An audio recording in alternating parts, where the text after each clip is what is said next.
Hello everyone, welcome back my YouTube channel study with Hussain. आज हम बात करने वाले एंडोक्राइन सिस्टम के बारे में। एंडोक्राइन सिस्टम जो होता है ये हमारी बॉडी में क्या क्या फंक्शन करता है, क्या क्या इसके मेन कारण होते हैं। तो चलिए स्टार्ट करते हैं। तो all the physiological activities of the body are regulated by two major system. जो हमारी फिजिकल एक्टिविटीज़ होती है, हमारी बॉडी जो फिजिकल एक्टिविटीज़ करती है, जैसे चलना, बैठना, उठना, खाना पीना, ये जो होती है हमारे दो मेजर सिम्टम जो होते हैं ये कंट्रोल करते हैं। जो नंबर 1 पर है नर्वस सिस्टम और नंबर 2 पर है एंडोक्राइन सिस्टम। तो ये जो है this two system interact with one another and regulate the body function. यानी कि ये जो होते हैं एक दूसरे के इंटरेक्ट होते हैं, यानी कि ये जो एक दूसरे की मतलब एक दूसरे की हेल्प करते हैं दोनों काम करने में। ठीक है, तो ये जो सिम्टम होते हैं, ठीक। तो this secretion deal with the endocrine system and the secretion ten deal with the nervous system.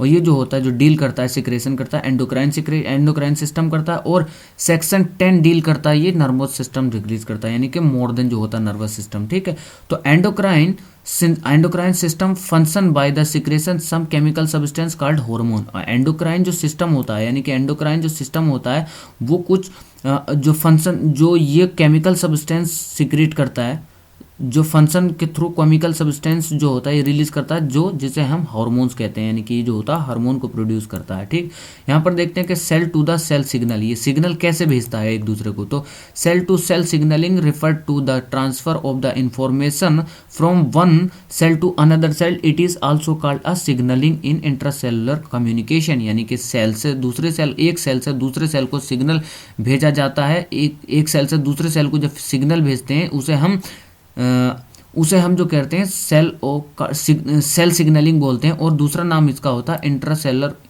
Communication. यानी कि ये जो होता है एक दूसरे को मदद करता है, एक सेल से लेकर दूसरे सेल को ये मैसेज भेजता है। ठीक, इस तरह से। तो नंबर 2 पे क्या है, यहाँ पर देखते हैं कि केमिकल मैसेंजर कौन कौन से होते हैं इसमें इन्वॉल्व जो होते हैं।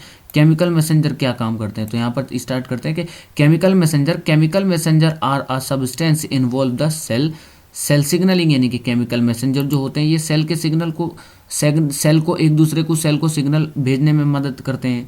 This messenger are the mainly secreted from the endocrine gland. और ये जो सिक्रेशन होते हैं ये मेनली एंडोक्राइन ग्लैंड से सिक्रेट होते हैं।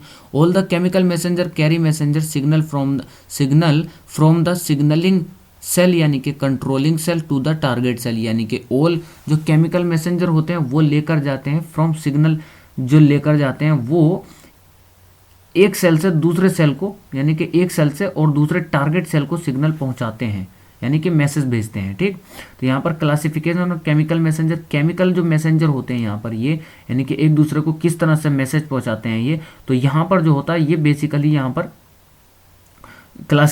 क्लासिफाइड किया गया। तो generally are mechanical chemical messenger are classified into 2 types. जो जनरली मैसेंजर होते हैं वो 2 टाइप्स के यहाँ पर डिवाइड किया गया है। Classification hormone secrete bye the endocrine gland, यानी कि हार्मोन जो सीक्रेशन होते हैं वो एंडोक्राइन के, जो क्लासिकल हार्मोन होते हैं वो एंडोक्राइन ग्लैंड्स के थ्रू सीक्रेट होते हैं, और लोकल हार्मोन जो होते हैं वो सीक्रेट होते हैं अनदर टिश्यू के थ्रू। ठीक है, जो 4 टाइप के होते हैं। तो फाइंड इनटू 4 टाइप, जो 4 टाइप के होते हैं। तो हाउएवर, यानी कि परंतु recently chemical messenger are classified into 4 group.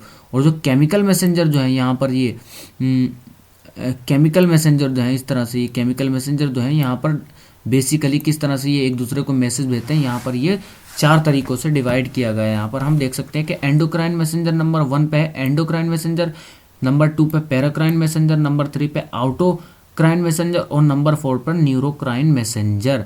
ठीक, यहाँ पर हम सबसे पहले देखते हैं एंडोक्राइन मैसेंजर क्या होता है। एंडोक्राइन मैसेंजर जो होगा किस तरह से ये मैसेज यहाँ पर लेकर जाता है एक दूसरे को। ठीक, यहाँ पर देखते हैं कि endocrine messenger are the classical hormone, यानी कि एंडोक्राइन मैसेंजर जो है एक तरह का क्लासिकल हार्मोन है। A hormone is a define as a chemical messenger, जो केमिकल मैसेंजर को डिफाइन करता है। ठीक है, synthesise by the endocrine gland, और ये जो होते हैं एंडोक्राइन ग्लैंड से सिंथेसिस होते हैं और ट्रांसपोर्ट होते हैं ब्लड के थ्रू और टारगेट सेल पर, जो टारगेट सेल पर ब्लड के थ्रू ट्रांसपोर्ट होते हैं। यहाँ पर देखिए ये एक सेल है, एंडोक्राइन सेल है, एंडोक्राइन ग्लैंड सेल है, और ये ब्लड में यहाँ पर हार्मोन्स आ रहा है, और ये एक टारगेट सेल है, ब्लड के थ्रू यहाँ पर पहुँच रहा है, किस तरह से ये पहुँचा रहा है। ठीक है, और नंबर 2 पे हम बात करेंगे पैराक्राइन मैसेंजर सेल्स क्या होती है, यहाँ पर हम देखते हैं कि पैराक्राइन मैसेंजर जो है, paracrine messenger are the chemical messenger, यानी कि ये जो है एक केमिकल मैसेंजर है, which diffuse from the control cell to the target cell, यानी कि ये जो होती है कंट्रोल करती है टारगेट सेल को कंट्रोल करती है थ्रू इंटरस्टिशियल फ्लूइड के थ्रू होती है, ये टारगेट सेल को कंट्रोल करती है। Some this substance directly enter the neighbouring target cell, और जो कुछ सब्सटेंस होते हैं ये अपने पड़ोसी सेल्स जो होती हैं इनको ट्रांसफ़र करती है, ठीक है। और ये जो होती है गैप जंक्शन जो बनी होती है एक दूसरे से, यहाँ पर ये गैप जंक्शन जो होता है टाइटली जंक्शन बना हुआ होता है, यहाँ से ये छोटे छोटे मॉलिक्यूल जो इसके थ्रू पास होते रहते हैं उनको ये ट्रांसफ़र करती है। जैसे कि एग्जाम्पल के तौर पर प्रोस्टाग्लैंडिन हो गया और हिस्टामाइन हो गया, ये रिलीज़ करती है यहाँ पर, ठीक। नंबर 3 पे हम बात करते हैं ऑटोक्राइन मैसेंजर क्या होता है, ठीक है। तो autocrine messenger are the chemical messenger the control the source of cell which secrete them, यानी कि जब ये सीक्रेट होते हैं तो ये केमिकल मैसेंजर जो कंट्रोल करते हैं, ये जो एक तरह के केमिकल मैसेंजर हैं, ये जो सीक्रेट करें, ये जो सेल के सोर्स होते हैं उनको ये कंट्रोल करते हैं। So this messenger are also called the interstitial chemical mediator, और इसको हम इंटरस्टिशियल केमिकल मीडिएटर भी बोलते हैं। ये जो है अपने आप को कंट्रोल करते हैं इस तरह से, देखिए यहाँ से ये छोटे छोटे मॉलिक्यूल हैं, ये अपने आप को ही कंट्रोल करते हैं। एग्जाम्पल के तौर पर हम यहाँ पर लेंगे कि ल्यूकोट्राइन, ये जो होती है ल्यूकोट्राइन यहाँ पर प्रोड्यूस करती है अपना, ठीक। अब हम बात करते हैं नंबर 4 पर न्यूरोक्राइन और न्यूरल के थ्रू, ठीक है।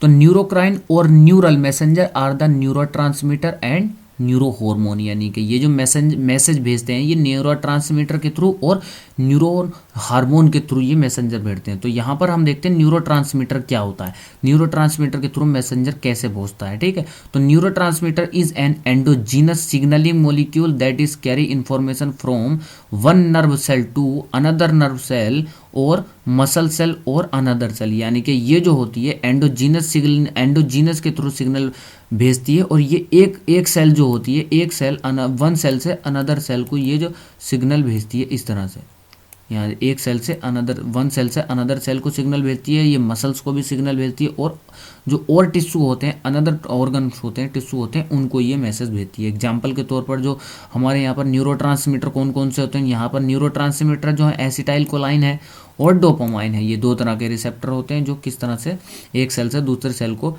मैसेंजर ट्रांसफ़र करते हैं, ठीक है।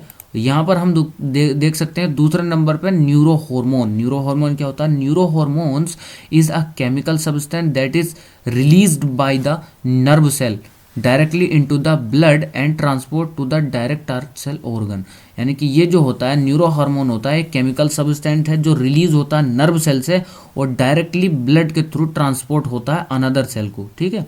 और ये ब्लड के थ्रू जो होता है अनदर जो टारगेट सेल्स होती है या टिश्यू होता है या कोई ऑर्गन होता है वहाँ ब्लड के थ्रू नर्व सेल से ट्रांसफर होता है, ठीक है। यहाँ पर देख सकते हैं थ्रू द ब्लड स्ट्रीम, ये एक्सोन है, ये इसका पूरा मतलब हमारा नर्व है एक।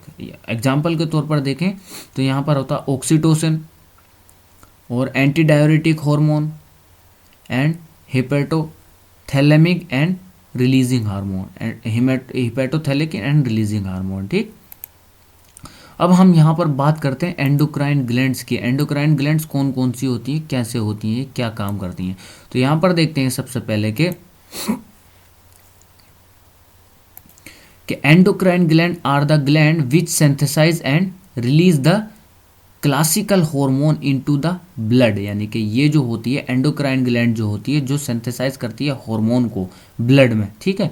अब endocrine gland are the also called the ductless gland because the hormone secreted by them of the release directly into the blood stream, यानी कि ये जो होती हैं एंडोक्राइन ग्लैंड्स जो होती हैं इनके अंदर कोई भी डक्ट नहीं होती और ये जो अपना फंक्शन करती हैं कि भी हार्मोन को सिक्रेट करती हैं डायरेक्टली जो होती हैं ये ब्लड में सिक्रेट करेंगे और ब्लड के थ्रू ये अपने जो होती है टारगेट सेल पर पहुंच जाता है, ठीक है। अब यहाँ पर देखते हैं कि एंडोक्राइन ग्लैंड आर डायरेक्टली और distinct from the exocrine gland which release their secretion through duct, यानी कि ये जो होती है एंडोक्राइन ग्लैंड जो होती है डायरेक्ट अलग होती है एक्सोक्राइन ग्लैंड से।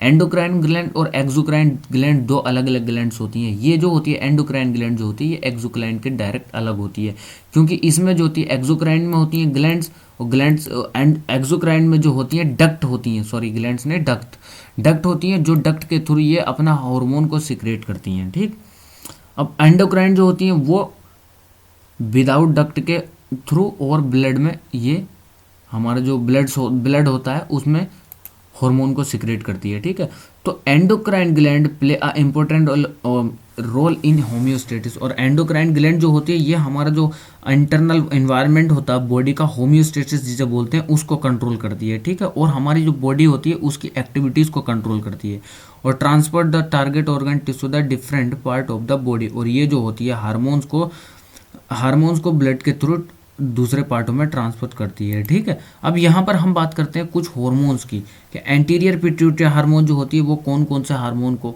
सिक्रेट करती है। सबसे पहले होते हैं जो ग्रोथ हार्मोन को बात करेगी, TSH को हार्मोन TSH जो हार्मोन होता है उसको रिलीज करेगी, जिसे हम थायराइड स्टिमुलेटिंग हार्मोन बोलते हैं।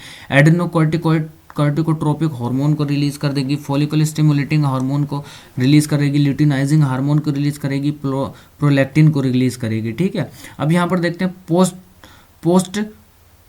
पोस्टीरियर पिट्यूटरी ग्लैंड जो होती है वो क्या क्या करती है, कि ये ADH यानी कि एंटी डायरेटिक हार्मोन को रिलीज करेगी और ऑक्सीटोसिन को रिलीज करती है। ठीक है, अब यहाँ पर देखते हैं कि थायराइड ग्लैंड्स होती है हमारी गर्दन के सामने जो गले पर होती है, थायराइड ग्लैंड क्या करती है भाई, T4 T3 and calcitonin. T3 को हम थायरोक्सिन भी T4 को हम थायरोक्सिन भी बोलते हैं, और T3 को हम बोल देंगे ट्राईआइडोथायरोनिन।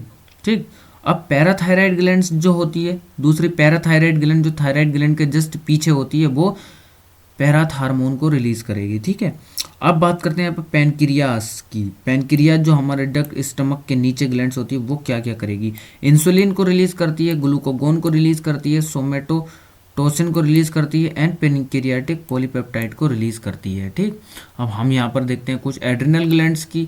एड्रिनल जो कॉर्टेक्स होता है वो क्या क्या रिलीज करेगा, एड्रिनल ग्लैंड जो होती है किडनी के ऊपर, यहाँ पर ये देखिए एल्डोस्टेरोन को रिलीज करेगी,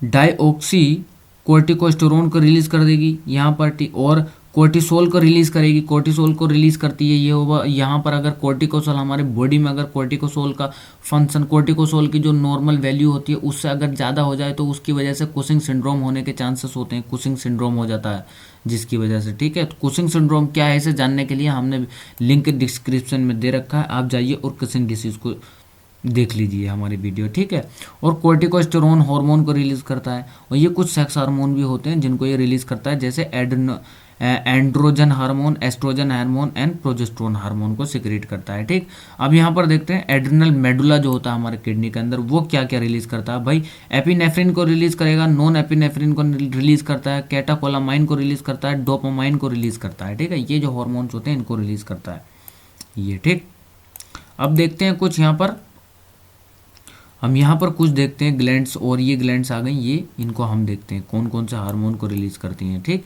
यहाँ पर सबसे पहले हम देखेंगे पीनियल ग्लैंड जो होती है हमारे मस्तिष्क में वो मेलाटोनिन को सिक्रेट करती है। ठीक, और थाइमस ग्लैंड जो होती है वो थायराइड और थायमिन को रिलीज करती है, और जो किडनी होती है भाई, किडनी क्या एरिथ्रोपोइटिन को करेगी, रेनिन को करेगी, जो हमारा ब्लड के मेंटेन को, जो हमारा जो ब्लड प्रेशर होता है उसको रेगुलेट करने की मेंटेन करती है। ठीक है, थ्रोम्बोपोइटिन को रिलीज करेगी, और प्रोस्टाग्लैंडिन को रिलीज करेगी, और कैल्सिटोनिन को ये रिलीज करती है। ठीक, अब यहाँ पर हार्ट है, कुछ अलग जो ग्लैंड्स हैं, और प्लेसेंटा है, ये क्या करता है, हार्ट जो होता है आर्टेरियल नेट्रियोटिक पेप्टाइड को रिलीज कर देगा, ब्रेन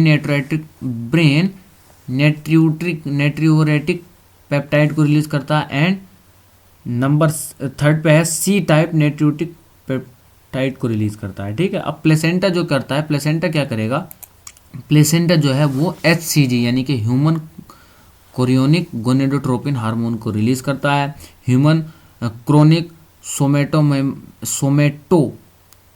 सोमेटोमेम्ब्रेन मेट्रोपिन को रिलीज करता है, ठीक है, और एस्ट्रोजन को रिलीज करता है और प्रोजेस्टेरोन को रिलीज करता है, ठीक।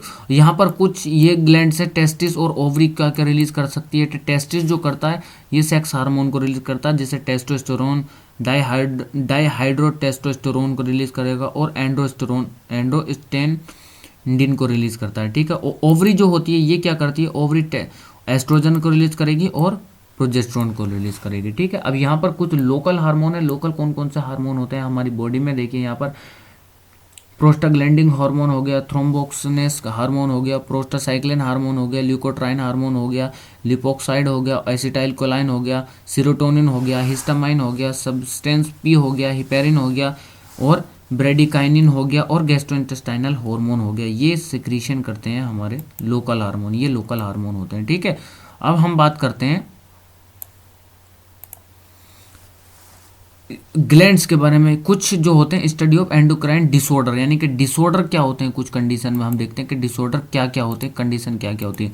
तो डिसऑर्डर जो होता है an endocrine disorder is study by the analysing causes, sign and symptom और सिंड्रोम क्या होता है। तो भाई काउजेस क्या होता है, साइन एंड सिम्टम और कॉजेस क्या होता है, इसकी हम बात करेंगे। तो सबसे पहले देखते हैं काउजेस क्या होता है। काउजेस जो होता है endocrine disorder may be due to the hyper activity और hypo activity of a concerned gland, यानी कि ग्लैंड के थ्रू जो कंसर्नेट होता है, जैसे कि हाइपर एक्टिविटी या हाइपो एक्टिविटी किसी ग्लैंड का सिक्रेशन हो जाता है, वो काउजेस कहलाता है, कारण होता है इसको, ठीक है। और secretion of hormone, secretion of hormone का सिक्रेशन अगर बढ़ जाता है, हाइपर एक्टिविटी या घट जाता है हाइपो एक्टिविटी के थ्रू, जो डिक्रीज हो जाता है हाइपो एक्टिविटी के थ्रू जो ग्लैंड का सिक्रेशन होगा वो घट जाएगा और हाइपर एक्टिविटी के थ्रू जो होगा उसका सिक्रेशन जो होगा बढ़ जाएगा। यही हम काउजेस होता है कि क्या काउजेस हो गया, कारण क्या है, ये बढ़ गया है। यानी कि कोई भी डिजीज होने का कारण क्या होगा, जिस तरह से हम देख सकते हैं काउजेस का मतलब होता है कारण, कि भाई इस कारण से ये बीमारी हो गई, इस कारण से ये बीमारी हो गई, कि कारण क्या हुआ, कि हार्मोन हमारी बॉडी में इस तरह से ये डिसबैलेंस हो गया, ठीक।